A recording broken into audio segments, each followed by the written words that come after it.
les zones rurales et hyper-rurales. Dans mon département, en Lozère, nous avons la chance de bénéficier de deux parcs exceptionnels : le parc national des Cévennes, reconnu au patrimoine mondial de l'UNESCO, et le parc naturel régional de l'Aubrac, plus récent, où se pratique un agropastoralisme fort. Ces parcs offrent dans l'imaginaire collectif une carte postale d'un temps presque oublié. Pourtant, tout cela ne s'est pas fait tout seul. Aussi, à la fin des années 60, le sous-préfet de Florac, M. Mazero, avait proposé aux éleveurs des Cévennes des conventions appelées contrats Mazero, qui permettaient de rémunérer les éleveurs et les agriculteurs pour des tâches d'entretien de l'environnement, qu'il s'agisse de murets, de terrasses ou de canaux d'irrigation. Monsieur le ministre, ces zones naturelles ont aujourd'hui besoin d'aide pour opérer un saut qualitatif important pour les infrastructures d'accueil de touristes. Cet été, les établissements tels que les hôtels, campings, gîtes chercheront à fidéliser une clientèle nouvelle. Le soutien dans les investissements permettant leur rénovation sera donc indispensable. Compte tenu de leur implantation dans des zones naturelles remarquables, il est évident que ces travaux doivent leur permettre également de se conformer aux exigences du tourisme durable et résilient. C'est pourquoi je souhaiterais savoir si le Gouvernement prévoit de travailler à des conventions type Mazero pour relancer les investissements dans le tourisme vert, et particulièrement dans les parcs nationaux et régionaux. Enfin, monsieur le ministre, avec la perspective d'un tourisme exclusivement national, voire européen si les conditions sanitaires le permettent, des travaux d'adaptation ainsi que le recrutement de nouveaux saisonniers seront nécessaires dans ces parcs, et cela pourrait entraîner des dépenses non prévues au budget 2020. Le Gouvernement entend-il mettre en place des aides à cet effet ? Pour accompagner ces investissements, une convention entre l'État et la Fédération des parcs naturels régionaux ou les régions de France pourrait-elle être signée ?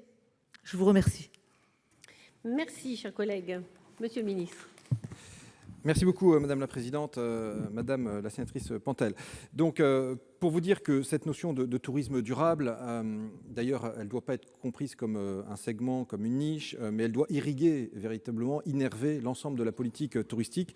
Je crois qu'on est à un moment d'ailleurs de prise de conscience de ce point de vue-là. Il y a quelques semaines, quelques mois, la tendance était à prendre des avions toujours plus gros pour aller toujours plus loin et être toujours plus nombreux au même endroit.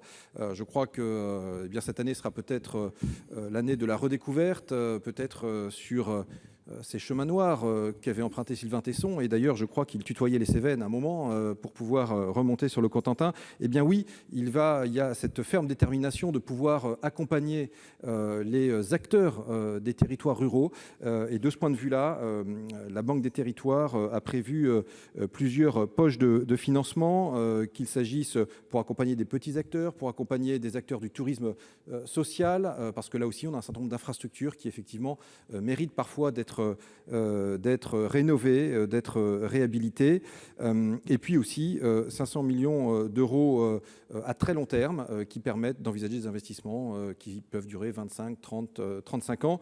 Je crois que la détermination est là, et surtout les moyens ont été mis sur la table. Moi je ne demande justement qu'une chose, c'est qu'on puisse dans le cadre des feuilles de route sectorielles travailler avec ces acteurs des parcs nationaux, des parcs des PNR pour avoir les meilleurs outils adaptés aux situations particulières que vous évoquez, et je vais me plonger dans les contrats Mazero pour en saisir toutes les subtilités, mais en tous les cas merci pour votre enthousiasme que nous partageons. Merci. La parole est maintenant à monsieur André Gattolin. Oui, merci Madame la Présidente, Monsieur le Ministre, mes chers collègues. En premier lieu, j'aimerais saluer ici l'annonce la semaine dernière du lancement du plan tourisme.